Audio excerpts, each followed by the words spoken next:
Welcome in, ladies and gentlemen, to NBR, or as we like to call it around here, Nothing But Rants, the show where I find topics that I'm oddly passionate about and I pontificate upon them. These are not hot takes, but rather takes that I'm hot about. What's up? You really like that?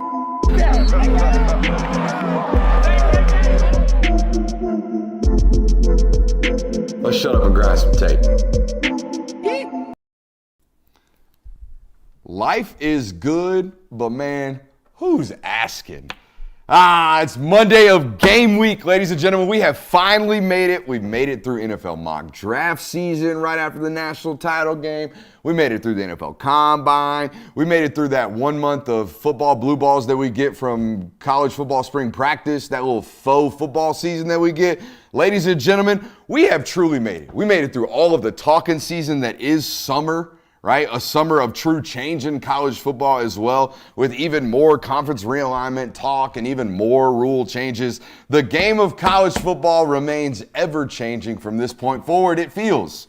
But one thing hasn't changed. This Saturday, all across the country, people will get together, they will break bread, they will have a sense of communion, and they will watch the greatest sport in America. College football, right? It is a season of last in 2023. All right, the last season of the college football playoff model as is. We will be moving to 12 next year. It is the final season of divisions in most conferences like the SEC and the Big Ten. Hell, it's the final season of the Pac-12. And it's the final season of the SEC on CBS. That's right. No more Gary Danielson. No more Vern Lundquist. You won't have to complain about them anymore, but you won't get that lit intro and that lit pregame music. It's also a season of first in college football. First-time starters with brand new coordinators at schools like Georgia, Alabama, Clemson, Ohio State, and Tennessee. First time we will see the implementation of new rules with regards to the game clock. And I'll tell you this much. It's a season that is shaping up for more chaos than we probably can imagine and we probably can withstand with the current 4-team playoff model. All right, we will probably at the end of the season have multiple options for that fourth and final college football playoff spot, and we are finally here. We are finally here for college football season, and I am ecstatic to be here with you, okay? And be here with you on this channel doing big things and growing with an audience that is learning something new about us, right? Learning a new familiar or a less than familiar group of faces here on the Producer's Pit. Learning from me and my national opinions for the first time all, career. This has been a majority Georgia-based channel for a long time, and we're venturing into something new. Right? I told you, it's a season of news and a season of olds here. We will also have traditional takes around here that we always have. We'll have film study, okay? We'll have some, some Q&A later on in the season. It will feel like it's always felt to an extent, but it will also have a sense of newness. Welcome into tonight's show. We got a loaded one for you. We're going to give our final CFP predictions from yours truly. We'll have our week 0 reactions. We're going to talk a little new segment, okay? A little Mistake Monday. We'll have this on both hours, the first hour and the national hour, coming up next Monday when we actually have some things to correct from the University of Georgia. But today, we're going to talk about some mistakes that were made during week 0. Does Notre Dame finally have a solid quarterback? And we will talk about the new clock rules as well. But first, I want to ask you to show some love to the channel. Make sure you're hitting that thumbs up button. Make sure you're liking, subscribing. If you're new here, make sure you're subscribing and sticking around, hitting that bell button over there on YouTube. That little bell, if you hit it, it'll let you know whenever we're going live. Even though for the first time in my career, guys, since February, I have been on point, consistent with start times and end times. If I said I'm going to be here at 8, by God, I'm here at 8. All right, so we are here Monday through Thursday at 8 p.m. through 10 p.m. All right, 8 to 9 local hour, 9 to 10 national hour. So make sure you're sticking with us all season. It's going to be some great stuff. How are we doing today, boys? So good. I'm interested to hear your college football playoff predictions. I want to hear these here. I'm really ready for that. I'm not. I'm going to tell you what, I wrote them down today. I don't feel confident about them. I feel confident about a couple of options, but like I said to start the show, I think the theme of this year is going to be chaos. I think more so this year entering the college football season, we don't have answers. Used to, in years past, I feel like 2 or 3 college football playoff teams were kind of pretty solid. Kind of know what you're going to get into. Take the heavy favorites, take the big boy programs. It'll all sort itself out at the end of the year. I think with the way the ACC shaped up this year and how it's kind of a two-team race, with how thick the Big 12 is, 1 through 14, I think they kind of eat themselves. We've talked about the Pac-12. I think they kind of eat themselves. I don't want to give too much of it away today, but yeah, I'm not exactly ecstatic about giving my college football playoff predictions for the first time in my career. I'm ready to get flamed on Twitter, but I'll promise you one thing. I'm not buying into an Alabama football team with no quarterback play. Yeah, I mean, you're the exception, it seems like. Yeah. So I am. But yeah, no, I don't really like making predictions for this because it is so unpredictable. And especially in a year like this where, like you rattled off, there's 5 teams with a new coordinator and a new quarterback. Yeah, not just one, not just the other, both. All right, brand new in a lot of situations. Yeah, man, how are we feeling overall just about college football being here? Did y'all watch College Game Day this weekend? I didn't. Didn't watch a game day, but I did catch the entire Vanderbilt game, and I caught a little bit of the USC game as well. Did you watch Game Day? Nah. So this channel right here was 0 for 3 on watching Game Day. Yeah, I mean, I watched clips of it. It takes a lot to watch a 3-hour Week 0. run. Especially when they did it in studio. Yeah. So there's not signs. No vibes. Yeah, there's not as Yeah. much. It's just another talk show at that No point. Big and Rich anymore. We're coming. Yeah. What's up with to your that? city. What is going on, man? I don't even know who it was, but it wasn't Big and Rich. I don't know who it was either. We're going to play our guitars and sing you a country song. Yeah, when you get the first Pretty crowd. And we'll be flying. Yeah, real redneck Riviera type music right there, man. I can't believe they got rid of it. I can't either. It seems like they're just going through a lot of change right now. I Change said is the, good the, sometimes. the no Pollock thing got, I mean, Yeah, I I was know gonna my say. Twitter feed's just filled with Georgia opinions, but no Pollock kind of got some feedback, some negative Yeah. feedback this week. For I felt sure. like. Yeah, I love McAfee, but I don't think he had the same expertise that Pollock adds. And like, if you're gonna keep Desmond Howard on the desk, will someone make him study college football? Dude.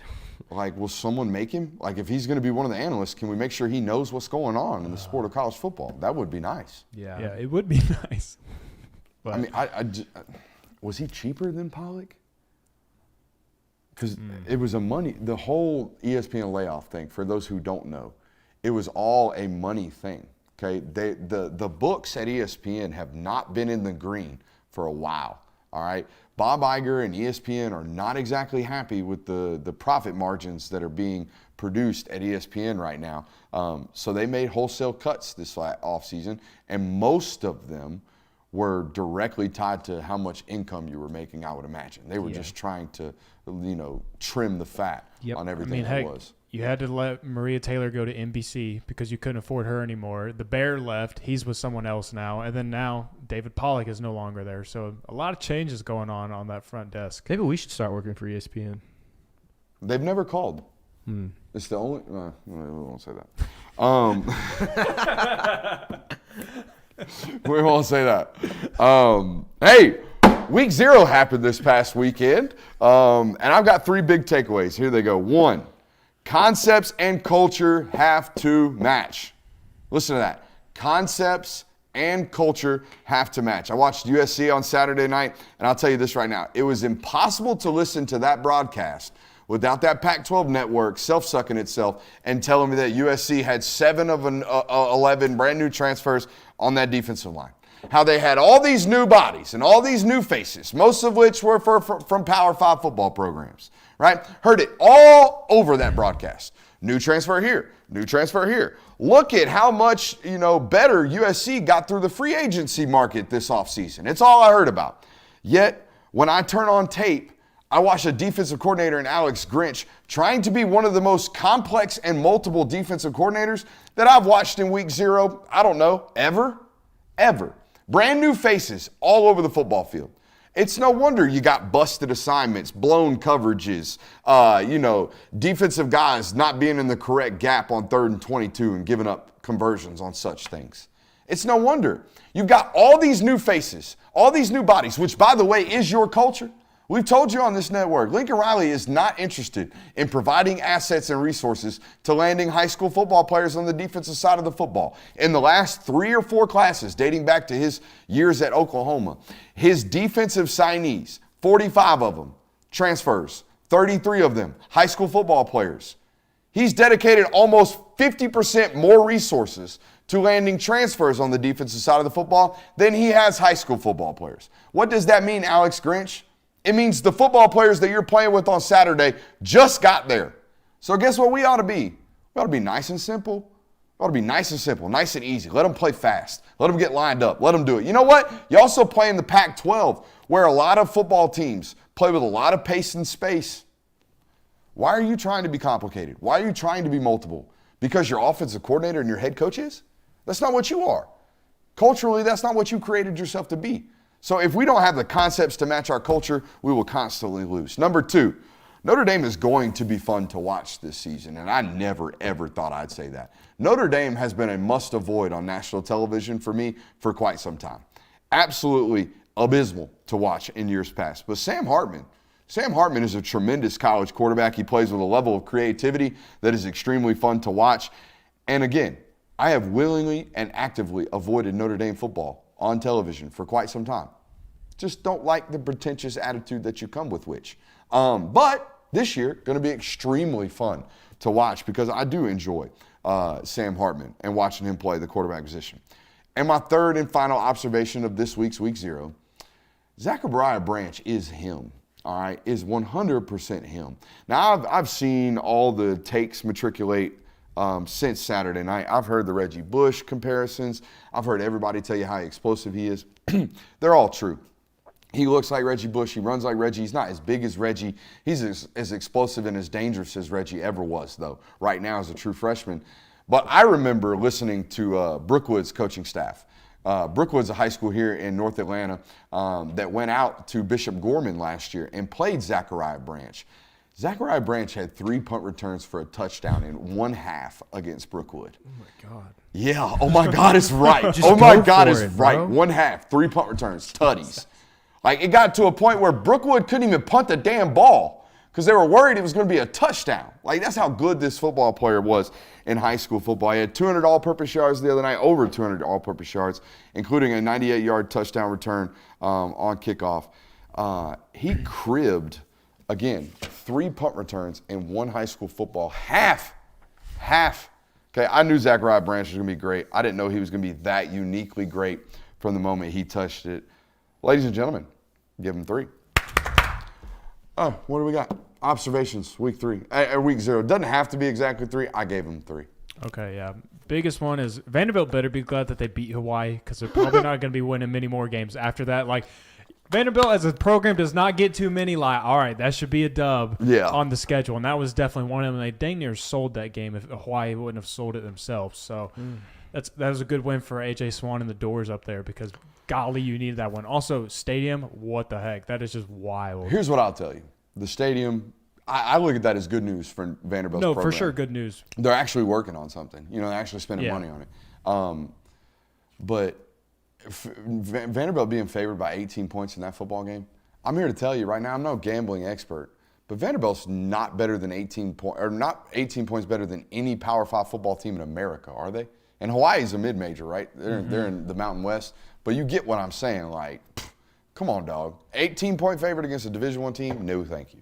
Yeah, I'm also agreeing with you about Notre Dame being fun because when I watched Notre Dame play Navy, it was weird because Notre Dame is always like they've kind of had a tendency to beat up on some teams and they'll go and blow a person out by 40 points or whatever. But it felt very different than it has like over the past 4 years. Like typically when Notre Dame blows out a team, it's like, oh, whatever. Like doesn't matter. I'm not very impressed by it. Like it's okay. But like watching Notre Dame ran for 250 yards on counter today, and it's like, oh, it didn't feel like a 40-point win. Yeah. Saturday felt like a 40-point win, and it actually they looked good doing it. I don't know if it's just because Sam Hartman has a great beard or what. It's two things.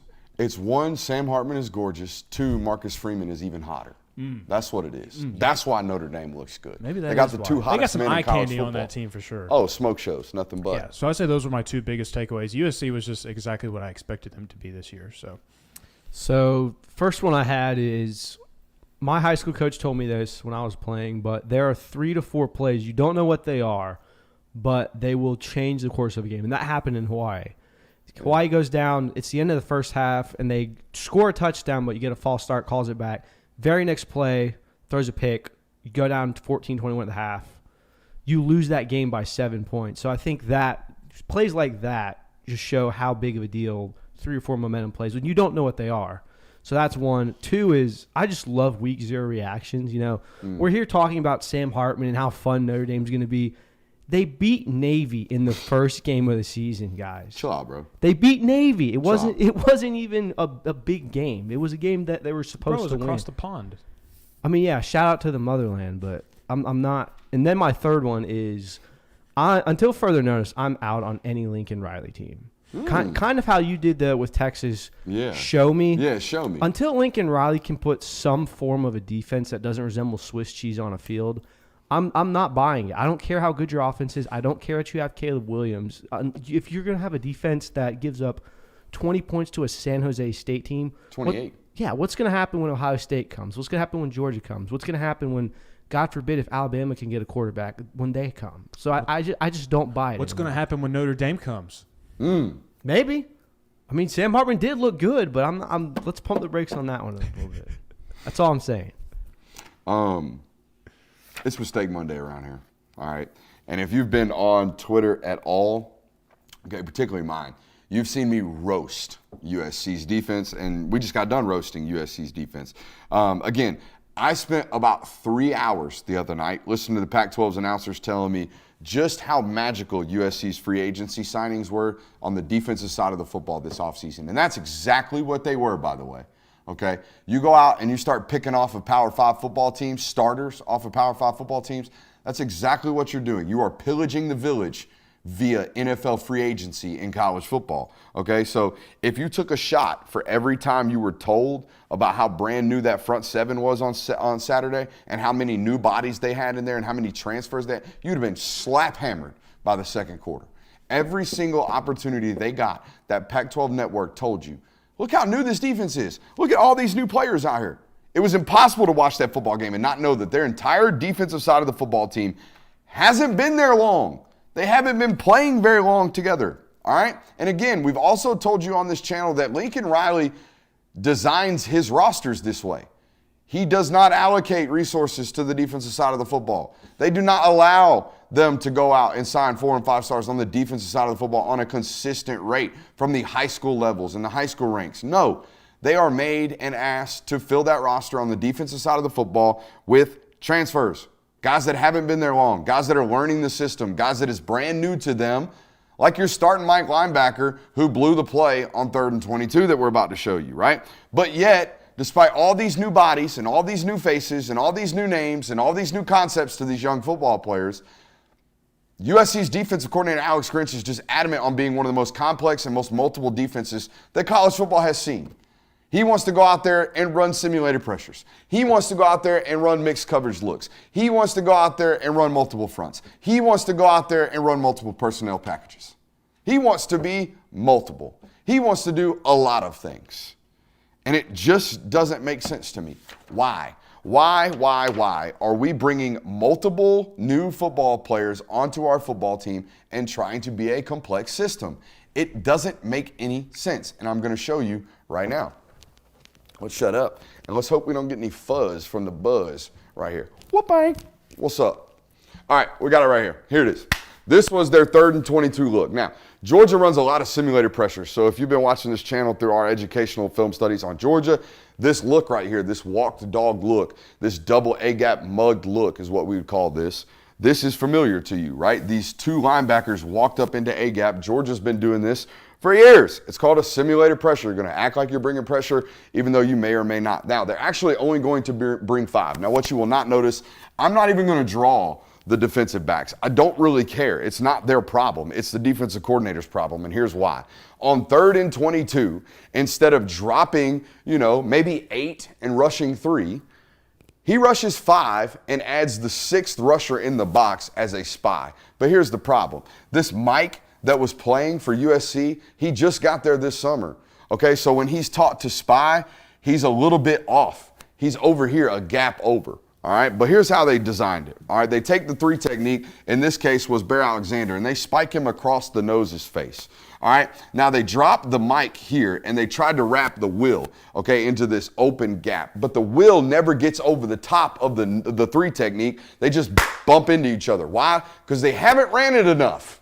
Okay, so what ends up happening as the play develops is there is a massive hole right here in B gap. And guess what? The quarterback just goes, okay, I'm going to scramble into it. You know why? Because whether they're in zone or whether they're in man or whatever they're in, the play's gotten to a point now where everybody's zone matching anyways. People are running around with wide receivers left and right because guess what? You brought 6.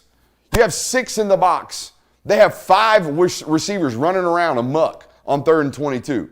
So your 5 defensive backs are stuck covering their 5 wide receivers. They don't have their eyes on the quarterback, who now, because your Mike just got here 3 weeks ago and doesn't know he needs to be directly over the ball. Instead, he's 2 gaps over. Oh, and by the way, the wheel fucking bumped into the 3 tech, and now we got all kinds of shit going wrong. And guess what? 3rd and 22 gets converted. You know why? Because you just didn't line up and say, all right, we're going to play football today. We're going to play a 4-2-5 base nickel. That's all we're going to do. And on 3rd and 22, we're going to rush 4, we're going to drop 7, and we're going to play defense. And we're going to rally, and we're going to tackle. No, that's not what they choose to do. Instead, they choose to be one of the most complex defenses in the country with brand new names, brand new faces, and kids learning brand new concepts. It just doesn't make sense. We talk on this network all the time. If you can explain your why, if I can look at your system and I can say, that's why they do this. They do that because of this. They do that because of this. This is why. If I can explain that, I don't care about the results. The process is a check for me. The process at USC right now is so far from a check, it's not even close. They haven't even drawn the box on the requirements to even fill it with a check. All right? Be more simplistic. If you've got too many new faces, be more simplistic. I don't care. Like, so many people on Twitter are shitting on Bear Alexander for his efforts and shitting on USC defenders for blowing coverages and shitting on USC defenders for not making tackles. Play simple defense. Line up. If they keep blowing coverages, make it simple. It just doesn't make any sense to me. It makes no sense to me. Does it make any sense to rush 6 on 3rd and 22 to you? No, especially not something like that in week 0, your first game of the season with that many transfers, like against San Jose State of all teams. Like, why are we making it complicated for no reason when you can just go in there, keep it simple, stupid, kiss it, baby, just kiss it, keep it simple, stupid, and walk out of there and a little bit cleaner probably.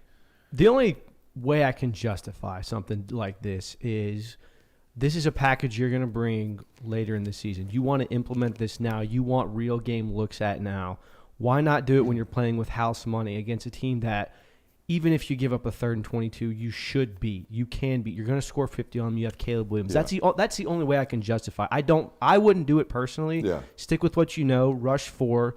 Don't give all these weird blitzes where your Mike has to be a spy in a certain gap and he doesn't know that. And if one guy does something wrong, the entire defense is shot.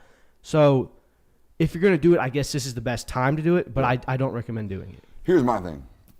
3rd and 22 is never the time for a simulated pressure, ever.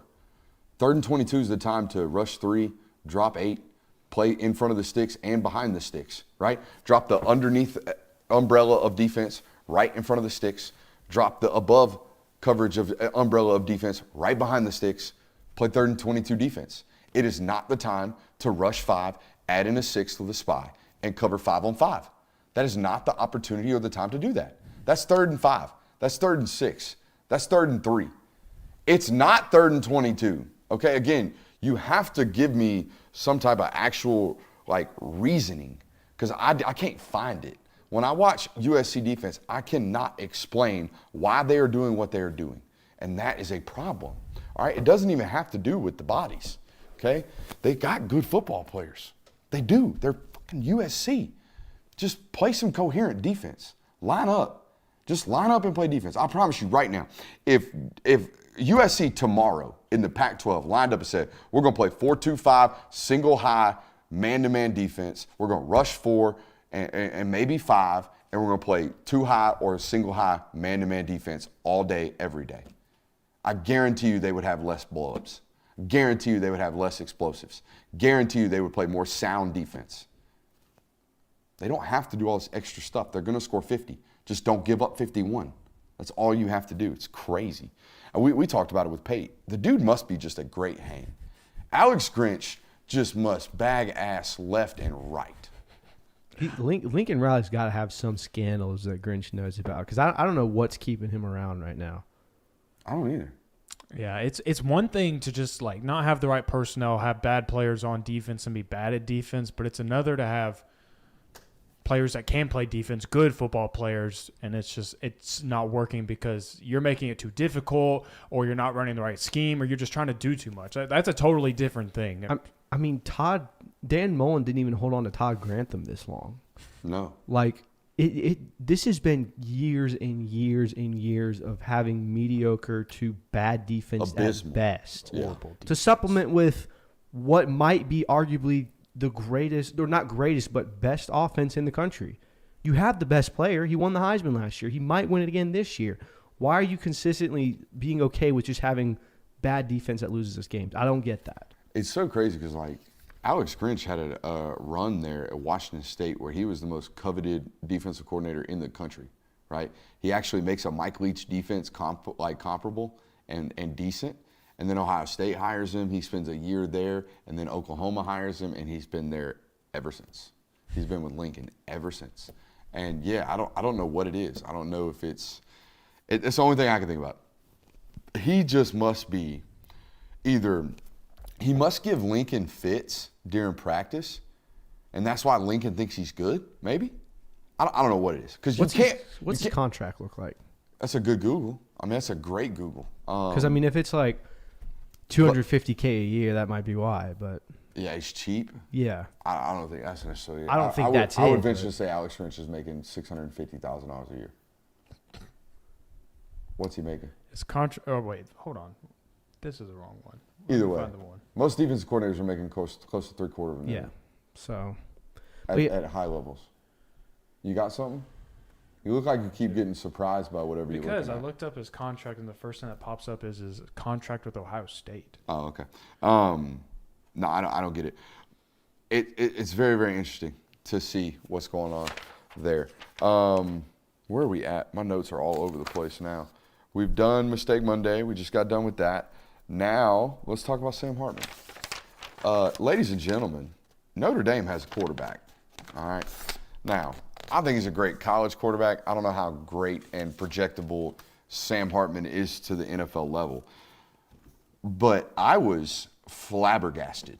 I mean, straight up taken back today when I went and looked through the Notre Dame annuals to understand and to come to find out that Sam Hartman is not even arguably, I think it's definitively the best quarterback that Notre Dame's had since Brady Quinn. And to be honest with you, looking back at it, Brady Quinn, okay, not great, not insane, was a really, really good college quarterback and won a lot of games. But listen to this stat. Notre Dame over the last 7 years has averaged 10.5 wins per season with this list of quarterbacks. Listen to this list of quarterbacks that Notre Dame has won damn near 11 games a season for almost a decade with. Everett Golson, Tommy Rees, who, by the way, is now an offensive coordinator. He was so bad at playing quarterback. Deshaun Kaiser, Brandon Wimbush, Ian Book, Jack Cohn, and Tyler Buckner. Those are the quarterbacks that, again, Notre Dame has won damn near 11 games a year with at the helm. Everett Golson, Tommy Rees, Deshaun Kaiser, Brandon Wimbush, Ian Book, Jack Cohn, Tyler Buckner.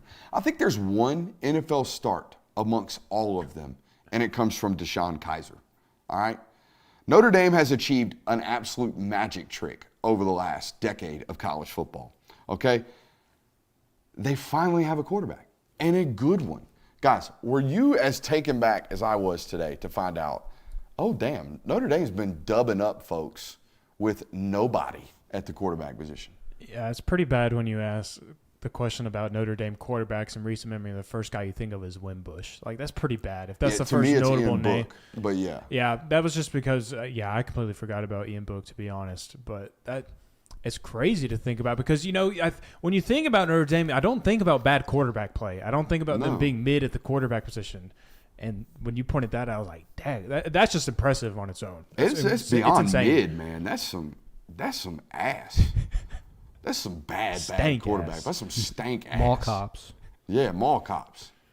Not even that. Yeah, not even that's strip mall cop. That's not even a mall cop. They don't even that's give him a that's weapon. strip mall. They don't even give him a weapon. That's He didn't even Tanger have a outlet segue, mall bro. cop. Yeah, nah, didn't even That's have a Tanger segue. outlet cop.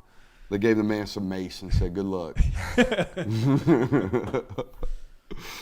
Nah, it's insane. And it kind of sucks for Notre Dame fans because the one year you actually have great quarterback play, you got to play Clemson, USC, and Ohio State. And I'm here to tell you, despite how good the quarterback play is, you're not winning 2 out of the 3, right? No and that's shot. what it would require. And I used to be on this bandwagon of Notre Dame don't play nobody. But Notre Dame's played USC every single year. You know what I mean? They go out and they have big games every year. Now, it's not perennially they have this schedule. This schedule is brutal. But, you know, most seasons, like last year, they played Clemson and Ohio State. They had a tough schedule last year. Yeah. Well, I think it's because – sorry. No, you're good. I think it's because you have to at this point, especially because you don't have the conference championship game for you to kind of rebound on, and not even rebound, but even like make that final push, make that final case for you to be in the college football playoffs. So your case is the 12 games that you're given in the regular season. So you better put some big time, bright light games on your schedule because that's your only opportunity to show the committee what you're made of. I think that sentiment kind of came from the fact that Notre Dame doesn't usually play top-end SEC schools. Because they played Florida State a lot back in the day. They played Clemson, like you said. It is a lot of ACC, Big Ten, Pac-12. Yeah, there's not a lot. Other than the 2 Georgia games they've had, there isn't really a whole lot. I think they played Vandy once, but do we count that as an upper echelon SEC school? So I think it's because Notre Dame's kind of avoided the SEC realm is why they get that. They haven't played anyone's that. But no, they've had solid schedules. It's not terrible. Yeah. You know what I mean? For a team that doesn't have a conference, for them to stack up Power 5 opponents like they have, particularly this year, I think it's impressive. I don't think it's something that you can just mark them off, say, Notre Dame, don't play anybody. Well, it's kind of not true. They kind of do, kind of perennially schedule some folks. We had it in the show notes today, and you put the show notes together today, all right? And according to you, the new clock rules suck, and I want to know why. Why do the new clock rules suck? Because it's a reminder that college football is ran by people who care more about dollar signs than the actual product, so much so that they will cut down the product so they don't have to take away from commercial breaks. I like that. So big FU to the men in charge, the people in charge. Sorry, females, Condoleezza Rice. Yeah, no, but every time you see a first down, you look down, the clock's running, you're like, oh, yeah, that's right. We're in a league where people are making money, realigning conferences, changing all these rules. We're going to 12 teams. No one really cares about the traditions of college football. It's more about what's going to make us the most money. And obviously, this is another shortcut to do so. Hey, you know, our product's too long. Maybe we should stop doing a CBS commercial break every other drive. Instead, we're just going to not stop the clock on first down. Do I really have to know that Minnesota has an excellent lab, you know, for their students? Yeah. Can we talk about Do that I really too? have to do the school advertisements every single break? University commercials need to step their game up. They're so bad. Yeah? They think, and it's funny because I just imagine like a 17-year-old, and the universities are thinking like that kid's sitting there watching Georgia play Tennessee, and they're like, huh. Now I want to go to the University of Tennessee because they showed me this beautiful tree outside one of their buildings. Look how dope that river looks next to the stadium. I want to go and work in a lab and work on a robot. Those lab coats do be looking fresh up there. Dude, their international department is insane. They send kids all across the country or the world every year. Yeah, no, that's ridiculous. University. I mean, and I get it. You can't be like, yo, come downtown and look at this shit, but I like it. I do like the idea that we on this channel want to express our disgust for people mingling and changing things about our sport that we love so much. However, let's not act like college football coaches didn't vote on this. Yeah. Every year, coaching summit, every single year, the AFCA, American Football Coaches Association, they have a meeting. They invite every single college football coach, college football programs from all across the country, send representatives, and guess what they get? They get polled, and they get questioned, and they get surveyed over and over and over again. And if majority of college football coaches didn't want this rule to come into play, it wouldn't have happened. So I don't want to listen to college football coaches bitching and moaning now because they didn't read the fine print. And I will also tell you right now, it's not that big of a deal. It's really not. We talked to Kirby Smart about it today. I asked Josh Heupel about it during SEC Media Week. You know what he said? 3 to 5. 3 to 5 plays every game. That's it. So if you take a team like Tennessee, who last year I think averaged 79 plays a game, if you took them and knocked them down to 76 plays a game, will you notice? Probably not. But the first time your team has to burn a timeout because they weren't paying attention and the clock was running when the sticks got set, you'll probably be upset. You probably will be.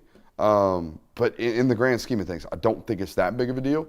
But it's still changed. It looks different. It feels different. And anytime, I mean, I'm like this. My Zax sauce don't taste like my Zax sauce of old. I don't like it. You're cutting corners. You did something. You took the black pepper out. You mess with whatever mayonnaise ingredient you're sneaking in there that I don't necessarily like. Whatever it is, you're cutting corners and you change my product. Even if it's by a hair. Even if it's by a hair on a gnat's ass. If it's just that much, you did it. And I can notice it and I can feel it. And when you do those things to my product, the thing that I love, I'm going to bitch, moan, and complain. Yeah, not to take up for the NCAA on this or anything for that matter, but I think it's going to be like how the new pitch clock was in the MLB. For the first month and a half, people were on Twitter complaining about it because pitchers were getting violations. They weren't paying attention. Batters were getting violations because they weren't stepping into the box quick enough. Now we're into the month of August, nearly September. You don't hear nothing about it anymore. Shit, I hear nothing but positive about exactly. It. People are like, dang, I just watched a baseball game in 2 hours and 30 minutes. Like, that's fantastic. Now, so I think it'll be a problem to begin with because things are going to happen. People won't be paying attention. People might get penalties for it or whatnot. Once you get 4 months into it or whatever, no one's going to be talking about it. I think the point where I'm coming from is more that it's not the way it changes the game. Like you said, I didn't personally notice, wow, that Vanderbilt game felt really short. Yeah. It was more that every time you saw it, it's like, oh, yeah, our league, no one really cares about the actual product. They're not more concerned about how can we make this game better. It's how can we keep making money? How can we maximize profits? Yeah, so then because obviously like a few less plays a game isn't as big a deal as conference alignment and everything that's going on in the major sports of college football. That's not as big of a deal, but it is a reminder every time you see it. So that's why I didn't like it. I have to do these college football playoff predictions, don't I? Mm-hmm. What's going on? No, for some reason, a bunch of media files pulled up, so I had to get the mouse back. That's all it. Good. Yeah, apparently I have to do this college football playoff predictions. Let's hear them. And give you my final four and tell you how I think the season's going to shape out. And I'm going to be 100% honest. I was not comfortable about any of this. I don't feel comfortable about any of this. This is my first time ever having to do this. All those excuses, all that good shit. So here we go. Prepare to flame yours truly. Number one, okay? The number one team in the country come December 3rd when they do the final college football playoff rankings will be the University of Georgia. I think Georgia walks through their regular season schedule. I think they are tested by a one-loss LSU team out of the West, and I think they ultimately accomplish the number one seed by beating LSU in the SEC championship game and being 13-0 entering the college football playoff. I don't think there's a football team on that regular season schedule that, again, unless they show up with brass knuckles a la Mizzou from last year, I don't think there's a football team that's talented enough to stick with Georgia for 4 quarters, and I don't think there's a team in the SEC that is more well-rounded than them entering the college football season. Now, this is where I get really, really uncomfortable. Really, really, really uncomfortable.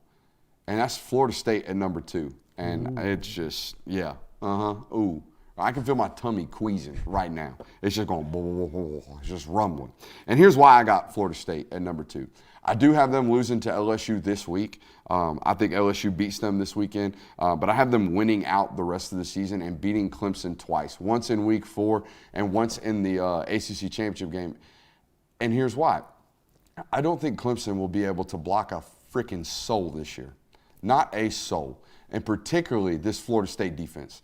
This Florida State defense is as good or as high level as the top talent is as good at Florida State this year with Verse and the rest of those guys on that front 7 that they're going to be able to control Clemson and control Clemson twice. All right. And I think their quarterback play with Jordan Travis is good enough to survive the rest of the ACC schedule. Will they truly be the number 2 ranked football team in all of America? No, they will not be the second best football team. In fact, when they meet the number 3 team in the country in the college football playoff, I think they get their doors blown off. But that's not the point. The point is to figure out which teams are going to make it. And I think Florida State's got a recipe for success this year because their matchup is favorable against Clemson. All right, number 3. I have Michigan coming in at number 3, and I've told you during our Big Ten predictions that I think Michigan Penn State and Ohio State have a three-way tie in the Big Ten East this year, a three-way tie that I think Michigan comes out on top of because of their non-conference schedule being stronger, slightly stronger than the rest of them. I think Michigan beats Ohio State and then loses to Penn State on the road and ultimately wins that three-way tiebreak, which I think puts Ohio State in at number 4. So I have 2 Big Ten teams making the college football playoff this year. Ohio State beats Penn State pretty handily and then loses to Michigan for the 3rd straight season this year. This will be the most chaos-filled college football season I think we've had from a college football playoff standpoint. And I think there's an opportunity that a 2-loss team finally makes the college football playoff this year because I think the Pac-12 is going to swallow itself. I think that despite the fact that Florida State is the favorite, in my opinion, to win that conference, I think there's an opportunity that they 1-1 split, Clemson and Florida State, right? The ACC might eat itself this year. And certainly the Big 12 is going to eat itself this year. There is no way in Sam hell I'm going to stand here August 28th and tell you that Texas is going to survive that Big 12 slate undefeated after maybe potentially losing to Alabama week 2. I don't trust Texas as far as I can throw Steve Sarkisian's ass.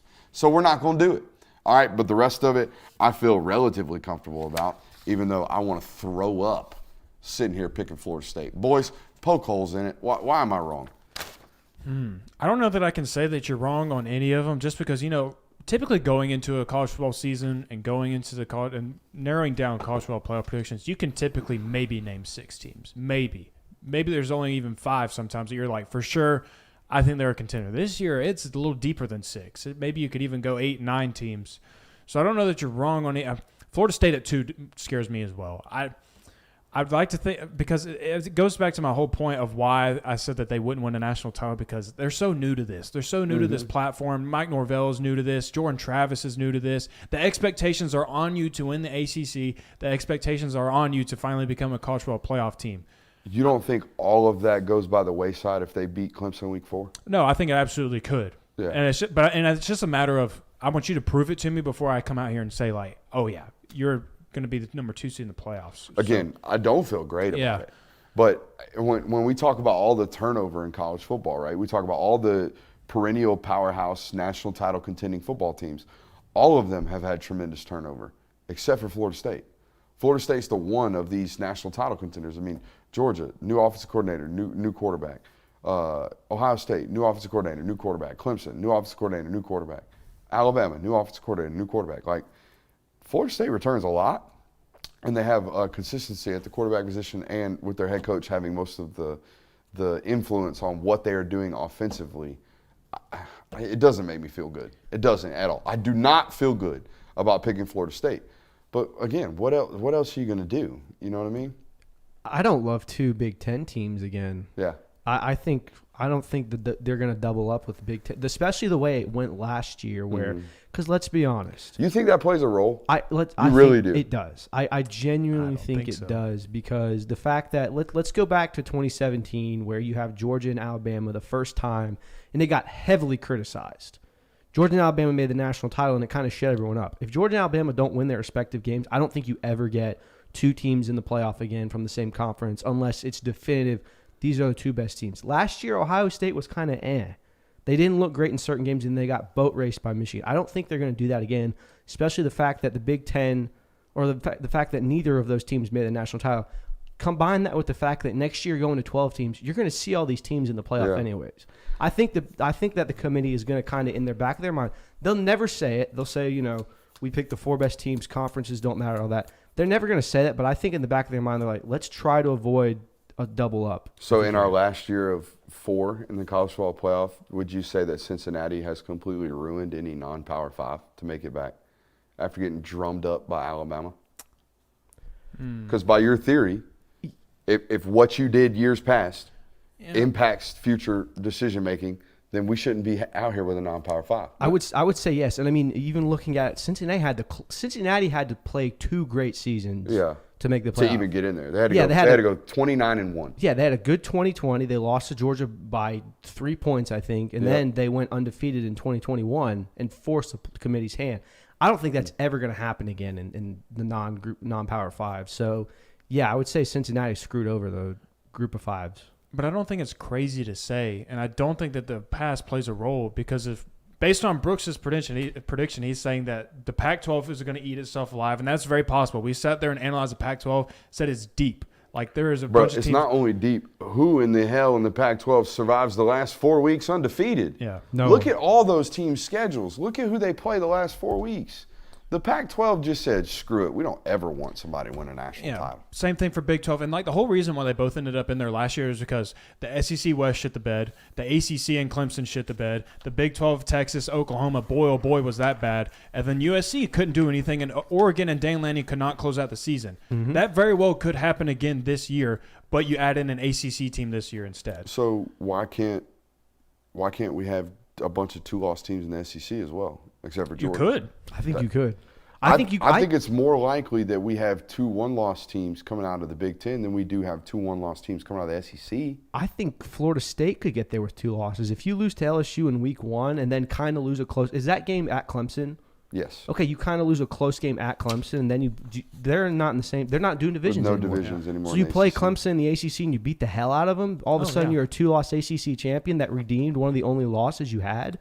The only thing that would require is LSU probably has to win the West in that scenario. Which, I mean, I think they very well could. And or at least have to finish 2 and make it close. And like LSU still has to be a respectable team at that point. I mean, we're already laying out how much chaos can happen That's this what I'm season. saying. and I it's was about to week say, 0. I love what if radio. Yeah. That's what we're doing. We're doing what if radio right now. What if this happens? What if that happens?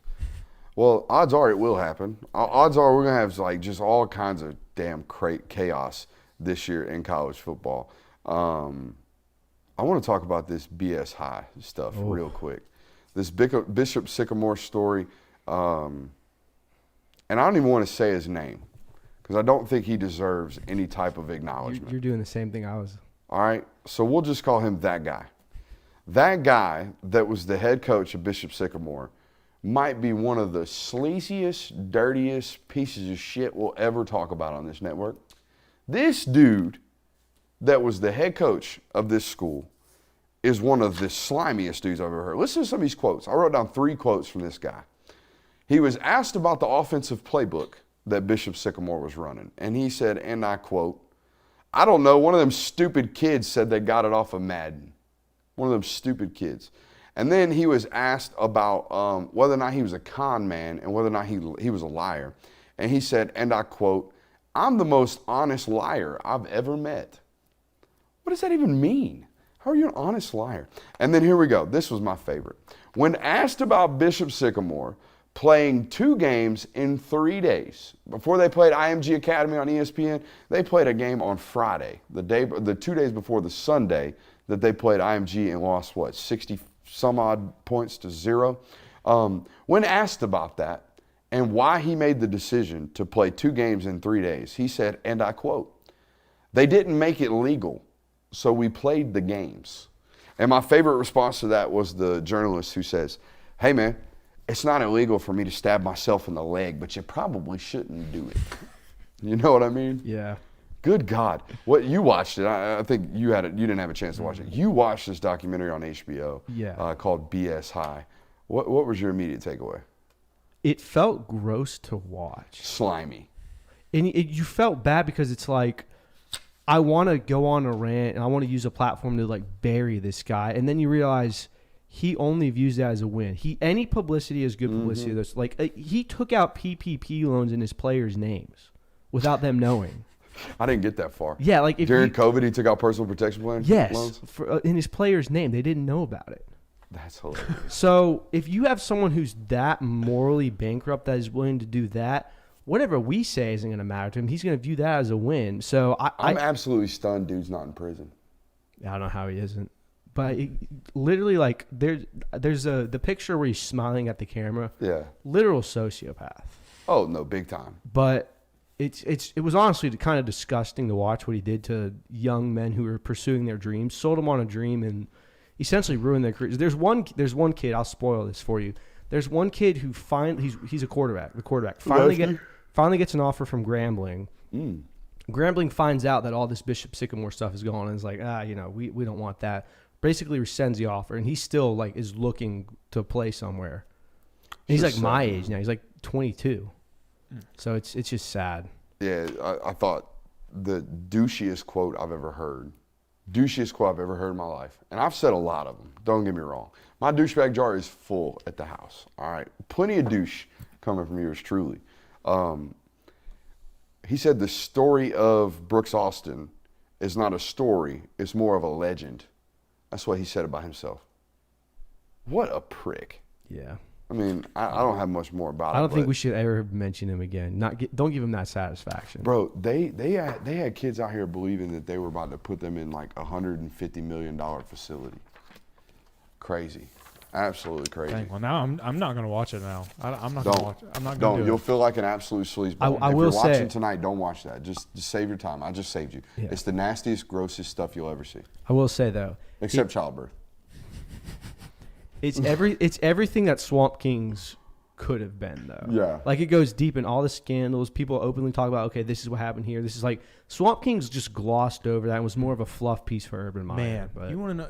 You want to talk about how good of a documentary that would have been if Urban Meyer would have been like that guy and just like outed himself completely, God. like just laid it all out. I was like, yeah, I did that, and I think Yeah. I'm a legend for it. Yeah, I made magic happen. Yeah, here I hit a because of murder. it.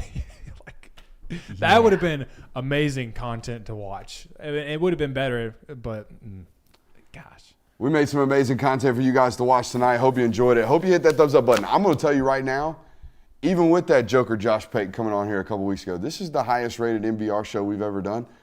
So, hey, I'm going to give them 3 right now. To you guys, the audience, showing up and showing out tonight on NBR. Nothing but rants. Appreciate you guys for being here. Hit that thumbs up button on your way